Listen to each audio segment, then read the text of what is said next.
Oh, yeah. All right. And we're doing this. My man. Jevon, how you doing, my man? I'm doing great, man. How I'm you doing? freaking excited, dude. Did you call the pizza yet? I did. You sure? But now I'm excited too. This is my first You podcast. like my cell phone? Hell yeah. I always wanted one of those. Man, I did too. So welcome to another episode, a fantastic episode of Almost Famous Radio Podcast. I'm super thrilled because this component, it's more of a live sort of deal. Picture the Tonight Show on steroids, you know, because yours truly's in it, and now I have you. I'm very excited. You made the trek all the way up here, and you were born and raised in San Francisco, and that's really cool, man, because you're very artistic. I could see it. You come from two great parents. You know your dad, Garissa. He was an actor, model, and then your mom is a visual artist. Yeah, as well. So they raised you well, man, and it's in your blood, it's in your DNA. Yeah. And you know, Jevon, Jesus, you're a hip hop artist, you're an actor, you're also a runway model. Yeah. I mean, this is fantastic, man. Welcome to the show, my man. Yeah, I'm glad to be here. Yeah, and so you know, what's currently the weather like down there where you're at now, right now in LA? Man, is it cooler, right? Because you're right by the beach, right? It's been kind of, you know. So in San Francisco, everyone is always like, people aren't as nice as they are here. Yeah. You know, because it's always cold, foggy. Yeah. My dad, when he moved to San Francisco, he bought the house. Sure. And the one day it was sunny. And the next day it was foggy for the rest of his life that he was over. So it's like when we came down here, I was just so worried about I moved here in January and it wasn't that warm at all. And I was like, what's up with this? Where the LA weather at? But this past few weeks, it's been hot as fuck. Yeah, dude. And you're in the wonderful San Fernando Valley. Yeah. This is the hottest place ever. You know where I stay out in closer to Woodland Hills? Okay. They call it the devil's asshole. It's super hot. I forgot you could use some profanity. So let me tell you, dude, I'm a hip hop artist. This is fantastic. I do have cue cards, so I'm going to use them so I don't just ramble on. Let's do it. So, you know, you have, let me see, let's start here. Growing up in San Francisco, how did your environment shape you, who you are as a person, as an artist, most importantly? So in my neighborhood, I feel like I grew up, so my dad, he was always outside. My dad was a lot older, but he was like, everyone knew him. So I was always outside chilling with him. So it's like, I saw him interact with people and just see how people like looked up to him. And I always kind of wanted that. And then he was just so expressive in his dressing and stuff. I always wore hella cool stuff. And he just taught me that you didn't have to be a regular person. So when I saw that and I saw how people who I looked up to were making music and stuff like that, it was a lot easier for me to do it because in my neighborhood there weren't that many kids walking around. Okay. So it was like my friends all kind of lived a little far away. Yeah. So it was like I was more just kicking it at home, listening to music or figuring out ways that I could express myself because I was like only child too. So I'm thinking about. Oh, you're an only child. Okay. Yeah. So I'm like thinking about just my own introspective thoughts all the time, and I just wanted to be able to express that. So I feel like that all molded me to get to where I was at. Wow. So you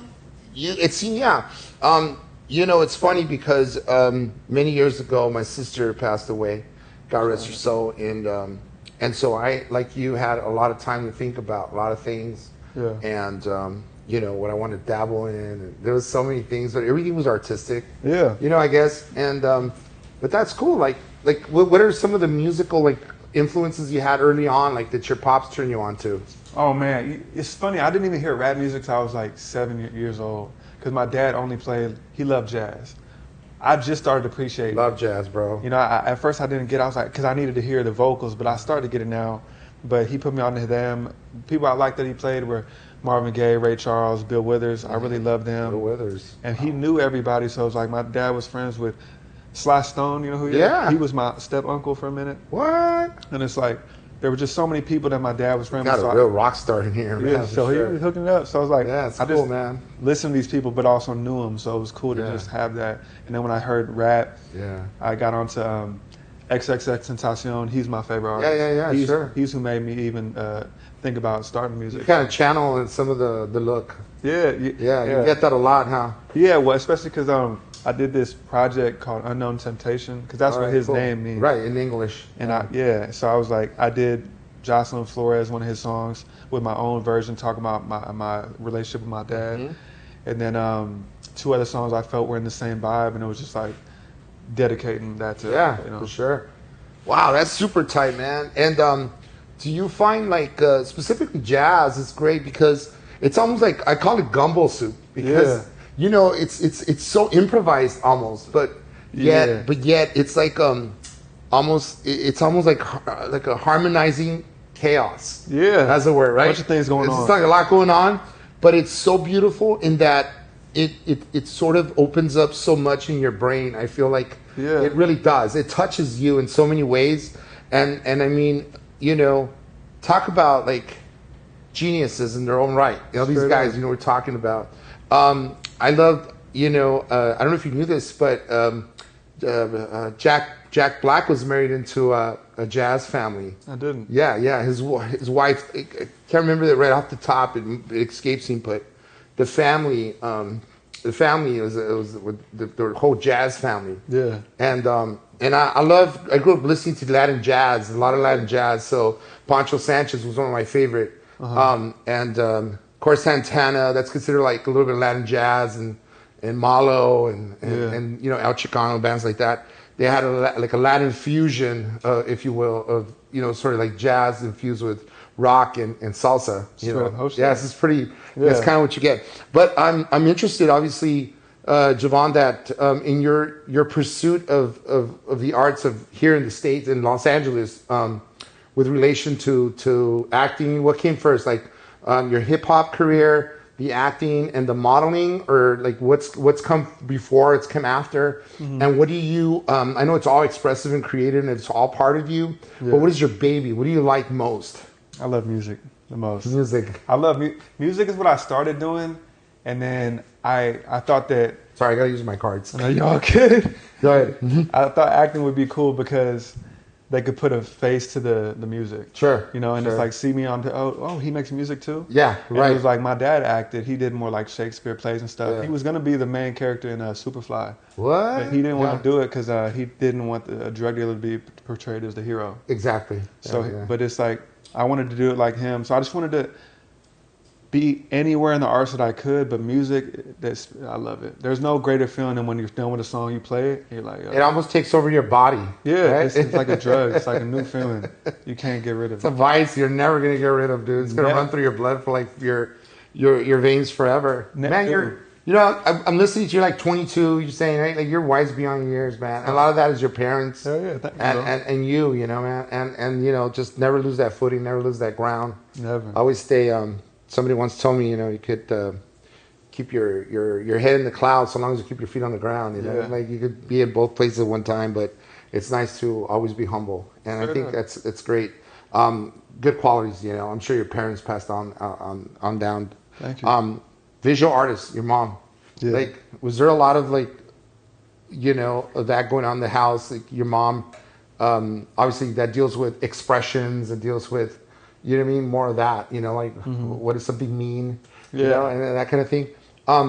It's a very visceral kind of a deal. Like, what did you pick up on some of that perhaps early on? Like maybe I could be an artist myself in that sense. I'm painting something right now. Okay. But my main medium is I like charcoal. Yeah, charcoal. Because I like art that kind of is almost kind of dark, makes you feel some type of way, but like in almost like a weird way. Yeah. I like really visceral, like kind of like Sure. My mom, around the house, you go to people's houses like this and like your friend's house and they got like pictures that they just pictures or some shit they bought. Yeah. But all the paintings at my house were my mom's. Okay. It's like we had this big painting of my dad in a robe looking like royalty, and these other paintings that were so good I thought they were photographs. Fantastic. So it's like when I saw that, I was just like, oh, this is just what we do. Yeah. So I just got into it, and it's like I do it from time to time because it's just like I heard recently it was like people say, oh, you're a musician, but it's like, no, you're really just a person who does music. Yeah. Same thing. I'm just a person who loves creating always. Just creating always. Yeah. Yeah, you're like a conduit, just creating and just filtering to the folks, just to the masses, in every which way. Hell It gives yeah. you almost all your senses. Straight up, dude. It's like my mom, she really was so she worked at an accounting firm, but it's like she went to school for art. And it's Yeah. like she did that. She does interior design. If we had some, she wanted to, oh, I'm gonna just change the kitchen. She started building shit in the kitchen. It's like she Yeah. was so unstoppable up here. It's Yeah. like, why would Relentless, not? huh? Wow. Talk about an amazing mind and one that you can't really quiet. You know, like Yeah. it's just like always up to the next thing. So let's use the cue cards here. Okay. I did these on purpose. So you kind of describe your sound as melodic hip hop, right? And that blends different genres. Like, how did you arrive at that fusion, if you will? You know, I was at a song. I recently started saying that this year because I was at a songwriting camp and I told that to one of the producers and he was like, "Oh, I like that you said that," because you know when someone says I'm a rapper, a lot of times I think, "Oh man, he just like a SoundCloud rapper. He just got some bullshit or something," or like you think I'm just J. Cole spitting. So when I say melodic, it's because like you know I'm singing, I'm harmonizing in my songs, but it's also I'm still rapping. Okay. And it's just like the people who I looked up to, like the Trippie Redd, Young Boy, No Cap, and X. They got more of a harmony than just the straight bars. Right. So I felt like to say melodic rapper shows like, oh, there's more of a versatility, and it's like I think to call someone like Trippie Redd, like I even noticed that a lot of those artists get mad when you call them rappers. Okay. Because they're like, I'm an artist. Yeah. You know, and I felt like it's harder to just. I mean, it is in that genre, but it's so much more than just that. You know, and it's just such a. The melody is really what makes it what it is. So let's see, chicken before the egg. Like, what happens? How do you customize a song? Like, what comes first, the melody or the lyrics? The melody. The melody. Whenever I play so usually how it goes is. Whenever I'm feeling some type of way, I like to record when I'm in like something happened throughout the day, so I can really get it off. And it's like I'll find the beat that speaks to me the most, and I'll press record, and I'll go in and just kind of freestyle over it. Yeah. But not even really saying shit, just more like like how I want it to go. Yeah. And then once I hear how the melody goes, then the words come after that. Wow, that's interesting. Like everyone has a different creative process, I suppose. I've had different artists where I've interviewed them, and they're like, "Oh yeah, well, the kind of the lyrics," and then I find the sound that goes to the lyrics. Yeah. As I go, so that's why I said like the chicken before the egg, Straight up. or the carriage before the horse, or I mean, I find that I've dabbled, right? And I say I dabbled very lightly. Okay. I've written a couple songs here and there. I wrote one for my wife, and the songs. To me, I'm like the melody. I'm like always, it used to be that when I was in high school, I'd always have a melody in my head. Like I'd walk and I'd be like singing like what was it, Drama Rama, or I'll give you anything you want, or like the Beastie Boys kind of thing. Like whatever. And it was just it was just something in my head always running. And then so along comes I start jamming, so you picking up a guitar. Straight up. And my dad was playing music when I was growing up. He's an accordion player, so like a Tex-Mex kind of, And so I started picking up guitars to try and, at getting good at the chords, and eventually I was starting to play a couple songs here and there. Thank God for YouTube, right? And so tablature books when I was a kid. So that's how old I am. But now, fast forward, it teaches you how to, most songs have the chords, it's easy on YouTube and whatnot, on your phone. You have all the different apps. Yeah, and so most of the main songs got the same. It's that kind of melody. See, like 3 or 4 rock songs, they all kind of sound the same. Wait a minute, AC/DC plays that. Wait, is it Boston or AC/DC? And then in your head, you're like, wow, I get it now. So I wrote like 3 songs using like the same melody, bro. I bet, and I bet you they were both all fired. Yeah. They were fired because you think about like the Ramones, they were geniuses, right? But they just picked up a guitar and just started jamming. A lot of people were like, it was kind of like a do-it-yourself kind of thing, like punk rock. Yeah. It's kind of anti, rock star. And so a lot of those guys are great musicians, make no mistake. But what I'm trying to get at is, and I'm going on a tangent here. It's the fucking Red Bull. I swear to you. I'm getting lifted right now. So I ended up creating a few songs. So it's great to just be creative. Yeah. But anyway, let's get back to my boy Jevon. Let's see what else we got here. I wrote a few songs. are there like specific artists and genres that you haven't? Obviously, there's always terrain to travel on, to trudge on, but have like what kind of music would you like to explore? Like perhaps in the future, like country music, you know, like or something.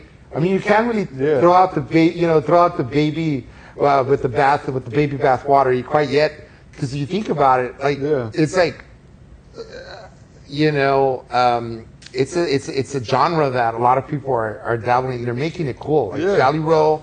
And a lot of dudes that are coming up. Lil Durk making a song. Yeah, right. So little Nas, I think, right? Yeah. The jam with what's his face. But so I mean, is it very hard, like far-fetched to imagine that perhaps you I'm could down. have that? Like, what other genre would you like to explore in the future? I want to make some rock music. Rock music? Yeah, like I want to work with like Travis Barker. Yeah. MGK, I think me and him would be best friends. Yeah. And I feel like, cause like if you look at him, I revere him because he was just a rapper, straight up. Just came in here trying to be as hard as he can, battling with Eminem. Then he just changed his whole brand, and now he's a rock star. Oh wow! And it's like Machine Gun Kelly. Yeah. Right. So it's like I respect that, and I love rock, and I love R&B. I would make anything. Like Morgan Wallen's making music when anyone country songs. Yeah. I'd be able to do. I'm down to do anything. Tennessee whiskey kind of deal. Yeah, because I think for me it's like more about if I can feel it. Like if I can feel his pain. Like you can feel some of that shit, man. Hell yeah, he got a song called, I think it's 98 Braves or something like that, about a baseball team, but he's just talking about something that, like a memory he had as a kid or something like that. Right. Just the way he said it, I felt so profound. It's palpable.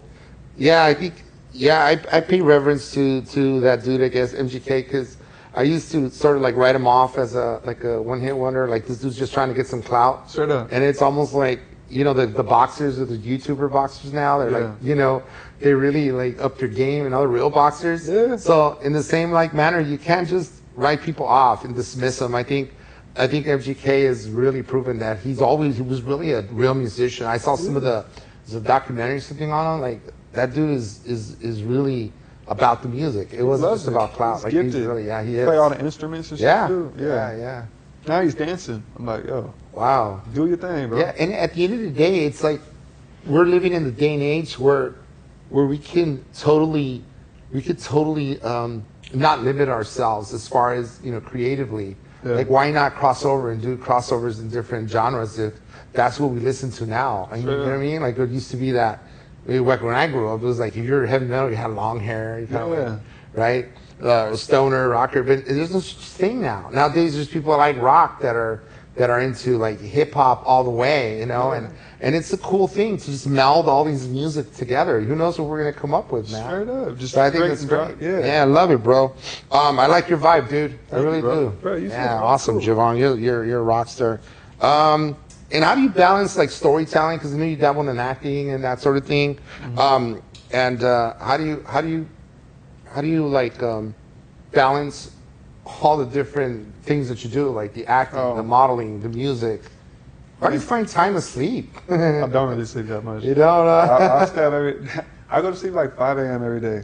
But it's like, just because. Shit. That's crazy. Nighttime is the best time to make music for me because everything is quiet, you know? Yeah. And it's just like such a good time to think. Yeah. But I feel like, you know, I graduated from college last year. So hey, like, man, congrats, bro. Thank you. So like when I was doing that, college every day, and I drove to school, and it was like kind of far away. So San Francisco, right? USF. Yeah. So I was driving to school because I lived like 45 minutes with traffic and stuff. So it was like that was the majority of my day. Then I come home and want to record and stuff, and it was like at that point it was really hard. Yeah. But like now that I moved here, I mean, I think that for every artist, what they should know is just like don't try to do everything by yourself, because it's like I've been trying to outsource things like having someone to market my media and like all these things, because if I have that, then all I can do is create or look for, and then get a manager, give me auditions. So then it's just like people are helping me, so all I have to do is creative. Yeah. So the outsource is important. I think you just highlighted something that a lot of folks try to do, wear all the hats. Mm-hmm. And while at first perhaps that's like, I mean, because we're talking about you have to have little capital to kind of do that, but once you're able to do that, it's something that it's crucial to the advancement of your career, right? As an artist. I love that. I love that. It's so refreshing, especially you being so young. Oh, thank you. You get that. You know what I mean? Like, Just see, like I remember I heard this one rapper saying he was like, dude, you going against people that have teams. well, that's like, true, bro. It's like, dude, you can't beat him. And it's like you look at people like Nikola Tesla. It's like he could have took over the world, but he wanted to do everything by himself. Yeah. And he ended up dying in poverty. So now Elon took over. Exactly. Yeah. Trying to take over the world. Taking over the world. Yeah. He got a team like That fool's got a team, all right. dude. Like a huge. He got Martians every on his state's team. got a team. They got Martians. He got a satellite straight up to the fucking. Got a world. I know, man. So otherworldly the way this dude lives. So with your recent move, what has the transition been like for you, like in terms of San Francisco, LA, you know, how do you feel? Do you miss back home? Like, you know, I know. You know what? I don't think about it ever. really? And I was talking to this dude who. It isn't so far away either. I Yeah. just face it. It's almost like I feel like here's like a bigger version. Yeah. But just since it's nicer weather, people are just nicer here. Yeah. And it's like, I love it so much because up there it's like, most of the people are like doing something in regard to business. So it's like you at the bar, what you do? I'm trying to be an accountant. Right. But over here, even the bartender's a singer or something. Everyone's trying to like fucking hustle. Yeah. It's a grind everywhere you go, like down to the valley guy, the guy, like everyone is trying to get somewhere. And that's awesome. It's awesome. It's right? awesome because it's just like you're surrounded by like minds. Like even today, before I came here, I was at this studio and I walked in and there was these two dudes making beats, and then they made a beat on there and it's like, you want it? And it was cool. It's just so simple. So it's like I love it so much down here, and I do miss the people that are up in the Bay. Yeah. But it's like in terms of how it is, I don't miss it as much. I love it down here. Yeah. And it's like I'm just so immersed in getting what I need to get done. I don't even think about like, going out to the city. And then at the end of the day, like Hollywood, I like to think that a lot of the jobs are coming back here. So this is a place to be. This is the mecca of Hollywood at once upon a time. And, although things got outsourced, and speaking of outsourcing, and they went, basically people started acting in other places because of the tax breaks and whatnot. But Hollywood, as I understand, the incentives are coming here back again. So it'd be nice to get, I'm sure the auditions are going to kick up and start up again. So you're in the right place, Definitely. Let's see what else I have here. How do the music and the acting sort of complement one another? Very well, because if you look at like my songs, like I have some songs that are just like feel good songs, but even in those ones, it's more like I'm still telling the story. And it's like when you see acting, like I've recently been taking acting classes, and it's just like, you see what it means to convey an emotion. And in that song, like I don't want to just say things that have to go over you. I want you to feel what I'm feeling. So I think that learning how to lock into these emotions as well as the performance aspect. Sure. Because like when you're an actor, you're trying to get into, you're living truthfully under imaginary circumstances. Right. You're becoming that character, and it's like for a lot of artists, it's like to get on stage, if you're nervous or something, you can't do that. You need to go up there and be who you want to be. So that said, are you a different persona when you're performing versus Jevon as we know it? I think I'm just more locked in. Okay. Like when I'm in a conversation, I'm just like cool and chilling. Yeah. But when it comes like my music or anything that I really care about, I get a lot more serious. That's cool, man. Mm-hmm. It's unbelievable and quite impressive to see a young man like you, man, that taking the initiative and to move out here and just making it like your home, and there's no plan B and no plan B. And then this is it, you know what I mean? Yeah. And it prides me to know that there's a lot of young blood, it's coming up and it's rewarding. Yeah. I think for me, I mean, just to listen to your story, it's so enriching, man. I really appreciate you. Let's see what else I got here. You said your art is rooted like in authenticity and unity and purpose, right? Yeah. Can you unpack like maybe what these three words mean to you? Yeah, I look at a lot of artists. Like when I first wanted to make music, I told you X inspired me, and I just looked at a lot of different artists and how, like if you listen to X's music, it's not like it's crazy produced well or anything. It's Yeah, more it's just raw, like, yeah, it's kind of raw. Yeah. And then he talked to his fans like his family. And he was Okay. really going out and helping them say, hey, you can DM me anytime and I'll try to respond to you and help you feel better. And it was just like that. Wow. Like, I don't want to get famous just so I can be like, don't touch me. You know? Well, you're almost famous because you're on my show. Hell yeah. You know?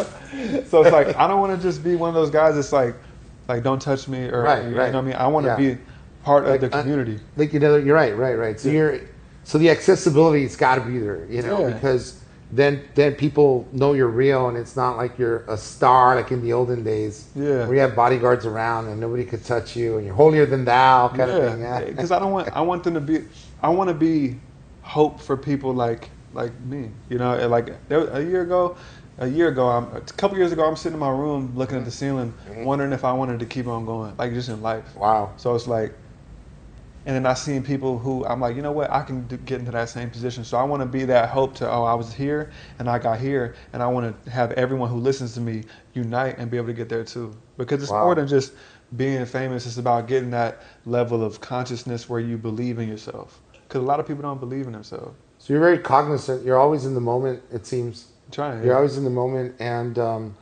I really think that's great because once again you're trying to vibe with folks, with lots of people, Yeah. and it's fantastic because it speaks volumes to the kind of person you are, that you're trying to not only give, but you're getting. So it's like a symbiotic kind of thing, Yeah. where you're giving, you get back from them. Straight Because up. it's in the giving that you're getting, and you're able to give back. It almost recycles itself. Exactly. And then they feel good, and then they go on to achieving whatever they want to achieve. Yeah, because people beautiful. and even if like, you know, people not gonna remember what you say always, but they'll remember how you made them feel. How you made them feel. Yeah. At the end of the day, that's musically and acting, which is just another expression of art. Yeah, It's unbelievable, man. And I remember what you said about like having so much security and stuff like that is my dad's best friend was a boxer. He's Floyd Mayweather's stepdad. I mean, he's a godfather. Okay. So I've you know what I mean, he knows him and stuff like that. And you see, he always got a bunch of people with him. And I remember Mike Tyson. Entourage. Yeah, and Mike Tyson said, because I guess Floyd said he was better than Muhammad Ali, and Mike Tyson said, you got to have 50 people with you to go take your kid to school. If you're afraid of the people, they don't like you. You need to be embraced by the people. And I just feel like that was so cool. It's like, you know, having security, because there are people who might try to get at you, but like that power of being famous and you walking around just and being embraced by the people, that's way more powerful than anything, you know. Wow. Man, alive, dude. It's I got goosebumps just thinking about that, how true that is. Straight up. You know, it really is. Jevon, I mean, we're down to the wire. We got another 5 minutes. Okay. What are your social media handles, if you can share that with the public? So my Instagram is Jevon the Artist, JEVON THEARTIST. My TikTok is Jevon23_. My YouTube and everything is just Jevon, JEVON. Same with Spotify, Apple Music. Check me out. My recent song Peppermint just came out. It's a banger, summer anthem, good vibes. Played in the club. We had a good time. Nice. I love that, bro. Cool. Just like a PSA, dude. Hell yeah. Well, yeah, bro. You got to do it, bro. Hell yeah. You have any bars you want to spit out here? Or what, you want a couple Sure. things you want to say? Stop wasting time, shit don't mean nothing to you. Trying to buy up that pain while they looking through you. I've been talking to God, look at him like, do you have an angel to watch over me, my brother? I just see my dad die, how I'ma make it better. Trying to fuck every bitch while I'm chasing cheddar. I just need an umbrella for cloudy weather. Tell me this shit not gonna last forever. This shit getting hard, I don't think I'ma make it. Smile in public, don't think I can fake it. I cannot take it, I'm going crazy. Fuck all these niggas that claim that they made me. Hop off the stage and I hop in Mercedes. Growing up, I always knew they gonna hate me. My daddy said it, look at them, bet it. They not your friends, don't you ever forget it. Dang. Peace. Straight with up. that, yo, thank you so much, man. You made my day, bro. Thank you, man. What a treat, dude, for being out here. It's Almost Famous Radio Podcast. Yours truly, Jim Francis Mesa. My boy Jevon made his trek all the way up here. He laid it out pretty damn good. And well, that'll take us home. Great jam. Guys, we'll be dropping this soon. Sorry, there'll be a few right before you. That was cool. But don't worry, man. And then it'd be nice if you can hang out a little bit after, and then we'll definitely have to do the show part 2. Cool. Okay. That's my show, guys. Thank you so much. Appreciate it. Thank you. Till next time. Adios. All right. Cool, man. That was awesome. Oh, it's great. All right, thank you, bro. That was hella fun. Yeah, let's take some pics. We'll definitely edit that part out.